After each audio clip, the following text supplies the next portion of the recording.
എല്ലാവർക്കും നമസ്കാരം. നമ്മൾ ഡിസ്കസ് ചെയ്തുകൊണ്ടിരിക്കുന്നത് 10ാം ക്ലാസ്സിലെ ഫിസിക്സിൻ്റെ 3ാമത്തെ ചാപ്റ്ററായ ഇലക്ട്രോമാഗ്നറ്റിക് ഇൻഡക്ഷൻ എന്ന ചാപ്റ്ററാണ്. ഇലക്ട്രോമാഗ്നറ്റിക് ഇൻഡക്ഷൻ എന്താണെന്നും ഫ്ലെമിങ്സിൻ്റെ റൈറ്റ് ഹാൻഡ് റൂൾ എന്താണെന്നും നമ്മൾ കഴിഞ്ഞ ക്ലാസ്സിൽ പഠിച്ചിരുന്നു. ഇലക്ട്രോമാഗ്നറ്റിക് ഇൻഡക്ഷൻ എന്താണെന്ന് നമ്മൾ പഠിച്ചത് ഓർത്തെടുക്കാൻ പറ്റുന്നുണ്ടോ? നമുക്ക് ഒന്ന് രണ്ട് കാര്യങ്ങൾ റിവൈസ് ചെയ്തിട്ട് ഇന്നത്തെ ക്ലാസ്സിലേക്ക് പോകാം. അപ്പോൾ ഇലക്ട്രോമാഗ്നറ്റിക് ഇൻഡക്ഷൻ എന്താണെന്നാണ് പഠിച്ചത്? ഒരു ചാലകവുമായി ബന്ധപ്പെട്ട കാന്തിക ഫ്ലെക്സിൽ മാറ്റമുണ്ടാകുന്നതിൻ്റെ ഫലമായി ചാലകത്തിൽ ഒരു EMF പ്രേരണം ചെയ്യപ്പെടുന്ന പ്രതിഭാസമാണെന്തെന്ന് പറയുന്നത് ഇലക്ട്രോമാഗ്നറ്റിക് ഇൻഡക്ഷൻ അഥവാ വൈദ്യുത കാന്തിക പ്രേരണം എന്ന് പറയുന്നത്. അതുപോലെ തന്നെ ഫ്ലെമിങ്സിൻ്റെ റൈറ്റ് ഹാൻഡ് റൂളും നമ്മൾ പഠിച്ചിരുന്നു. എന്തായിരുന്നു ഫ്ലെമിങ്സ് റൈറ്റ് ഹാൻഡ് റൂള്? ഒരു ചാലകത്തെ കാന്തിക മണ്ഡലത്തിനു ലംബമായി ചലിപ്പിക്കുന്നുവെന്ന് കരുതുക. വലതു കൈയിലെ തള്ളവിരൽ, ചൂണ്ടുവിരൽ, നടുവിരൽ എന്നിവ ഓരോന്നും പരസ്പരം ലംബമായി വരത്തക്കവണ്ണം നിവർത്തുക. ഇതിൽ ചൂണ്ടുവിരൽ കാന്തിക മണ്ഡലത്തിൻ്റെ ദിശയെയും തള്ളവിരൽ ചാലകത്തിൻ്റെ ചലനദിശയെയും സൂചിപ്പിക്കുന്നുവെങ്കിൽ നടുവിരലാണ് പ്രേരിത വൈദ്യുതിയുടെ ദിശ നമുക്ക് കാണിച്ചു തരുന്നത്. ഒന്നുമില്ല, ഈ ഫിഗർ വെച്ചങ്ങ് ഓർത്തിരുന്നേച്ചാൽ മതിയാവും. ഫ്ലെമിങ്സിൻ്റെ ലെഫ്റ്റ് ഹാൻഡ് റൂളിൽ നമ്മൾ പഠിച്ചതുപോലെ തന്നെ 4 ഫിംഗറും മിഡിൽ ഫിംഗറും എന്തിനൊക്കെയാണ് ഇൻഡിക്കേറ്റ് ചെയ്യുന്നത്? 4 ഫിംഗർ മാഗ്നറ്റിക് ഫീൽഡിനെയും മിഡിൽ ഫിംഗർ കറണ്ടിനെയുമാണ് റെപ്രസെൻറ്റ് ചെയ്യുന്നത്. അതുപോലെ തന്നെയാണ് ഫ്ലെമിങ്സിൻ്റെ റൈറ്റ് ഹാൻഡ് റൂളിലും 4 ഫിംഗർ അഥവാ ചൂണ്ടുവിരൽ മാഗ്നറ്റിക് ഫീൽഡിൻ്റെ ഡയറക്ഷനെയും തരുന്നു, അതുപോലെ മിഡിൽ ഫിംഗർ കറണ്ടിൻ്റെ ഡയറക്ഷനെയും കാണിക്കുന്നു. അങ്ങനെയാണെങ്കിൽ തമ്പ് എന്തിൻ്റെ ഡയറക്ഷനെയാണ് റൈറ്റ് ഹാൻഡ് റൂൾ പ്രകാരം കാണിച്ചു തരുന്നത്? ചാലകത്തിൻ്റെ ചലന ദിശയാണ് തമ്പ് ഇൻഡിക്കേറ്റ് ചെയ്യുന്നത്. അപ്പോൾ നമുക്ക് ഇന്നത്തെ ക്ലാസ്സിലേക്ക് കിടക്കാം. ജനറേറ്ററിൻ്റെ പ്രിൻസിപ്പിൾ എന്താണ്? It works on the principle of Faraday's laws of electromagnetic induction. Electromagnetic ഇൻഡക്ഷൻ്റെ ബേസിൽ വർക്ക് ചെയ്യുന്ന ഒരു ഡിവൈസാണ് എന്ത്? ജനറേറ്റർ എന്ന് പറയുന്നത്. AC ജനറേറ്റർ നമുക്ക് പഠിക്കാനുണ്ട്, DC ജനറേറ്റർ നമുക്ക് പഠിക്കാനുണ്ട്. അപ്പം നമുക്ക് എന്താണെന്ന് നോക്കാം. ഒരു ജനറേറ്ററിൻ്റെ ഘടനയാണ് ചുവടെ കൊടുത്തിരിക്കുന്നത്. 2 മാഗ്നറ്റുകൾക്കിടയിലായിട്ടാണ് ആർമേച്ചർ വെച്ചിരിക്കുന്നത് അല്ലേ. അപ്പോൾ ആർമേച്ചറിൽ തന്നെ 2 സ്ലിപ്പ് റിങ്ങുകളുണ്ട്. ആ സ്ലിപ്പ് റിങ്ങുകൾ 2 ബ്രഷുമായിട്ട് അറ്റാച്ച്ഡ് ആണ്. അവയിൽ നിന്ന് ഗാവനോമീറ്റർ കണക്ട് ചെയ്തിട്ടുണ്ട്. R1 R2 എന്ന് പറയുന്ന റിങ്ങുകൾ ആർമേച്ചറിനോടൊപ്പം തന്നെ സദാ ചുറ്റിക്കൊണ്ടിരിക്കുന്നവയാണ്. ഇനി നമുക്ക് ജനറേറ്ററിൻ്റെ ഭാഗങ്ങൾ ഏതൊക്കെയാണെന്ന് നോക്കാം.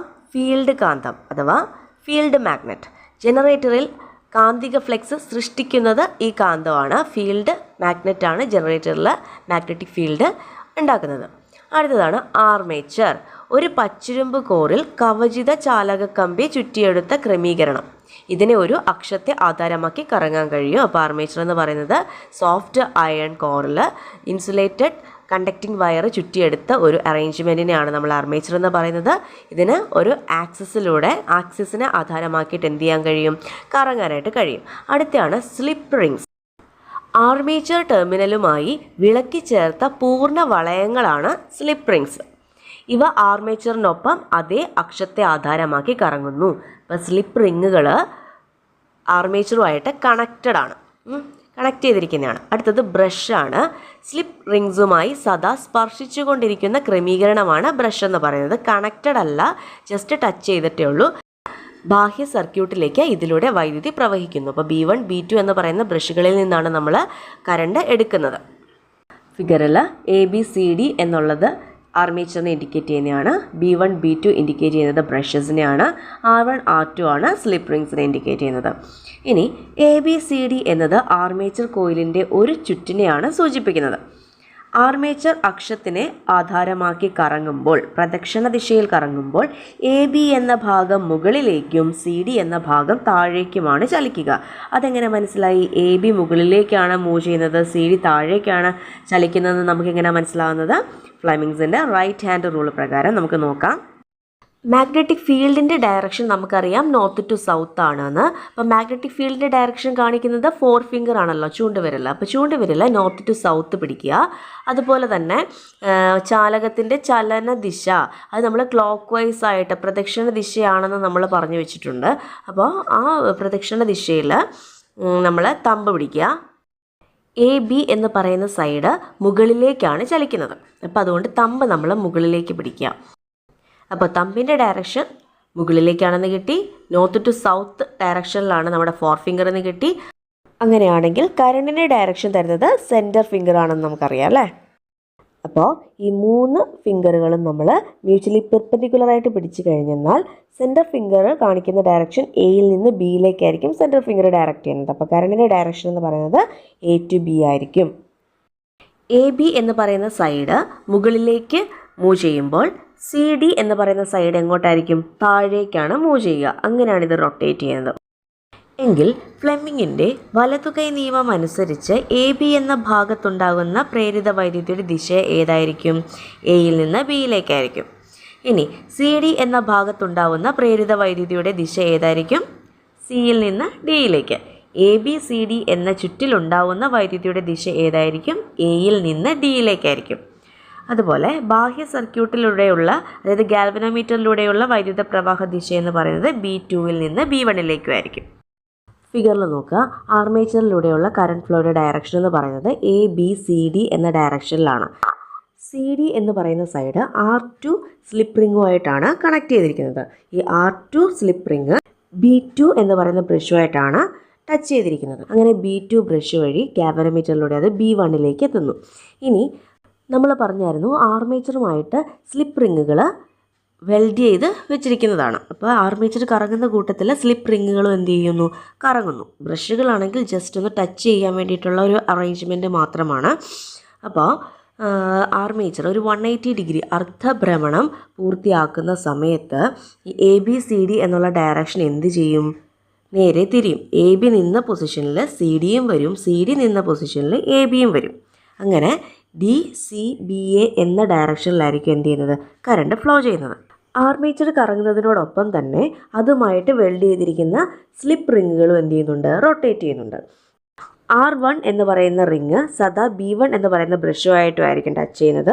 അതുപോലെ തന്നെ R2 എന്ന് പറയുന്ന റിങ് സദാ B2 എന്ന് പറയുന്ന ബ്രഷുമായിട്ടായിരിക്കും ടച്ച് ചെയ്യുന്നത്. കറണ്ട് DCBA എന്ന് പറയുന്ന ഡയറക്ഷനിൽ ഫ്ലോ ചെയ്ത് ഇനി AB എന്ന് പറയുന്ന സൈഡ് B1 എന്ന് പറയുന്ന ബ്രഷുമായിട്ടാണ് ടച്ച് ചെയ്തിരിക്കുന്നത് അല്ലേ. അങ്ങനെ കറണ്ട് B1-ലൂടെ ഫ്ലോ ചെയ്ത് B2-ലേക്ക് എത്തുകയാണ് ചെയ്യുന്നത്. ആദ്യത്തെ കേസിൽ നോക്കുക, B2 എന്ന് പറയുന്ന ബ്രഷിലൂടെ B1 എന്ന് പറയുന്ന ബ്രഷിലേക്കായിരുന്നു കറണ്ട് ഫ്ലോ ചെയ്തിരുന്നത്. ഇപ്പോൾ കറണ്ടിൻ്റെ ഡയറക്ഷൻ റിവേഴ്സ് ചെയ്തു. B1 എന്ന് പറയുന്ന ബ്രഷിൽ നിന്ന് B2 എന്ന് പറയുന്ന ബ്രഷിലേക്കാണ് കറണ്ടിൻ്റെ ഫ്ലോ നടക്കുന്നത്. അപ്പോൾ നമുക്ക് പറയാം 180 ഡിഗ്രി ഒരു ഹാഫ് റൊട്ടേഷൻ പൂർത്തിയാക്കി കഴിയുമ്പോൾ കറണ്ടിൻ്റെ ഡയറക്ഷൻ എന്ത് ചെയ്യുന്നുണ്ട്? ചേഞ്ച് ചെയ്യുന്നുണ്ട്, റിവേഴ്സ് ചെയ്യുന്നുണ്ടെന്ന് നമുക്ക് പറയാം.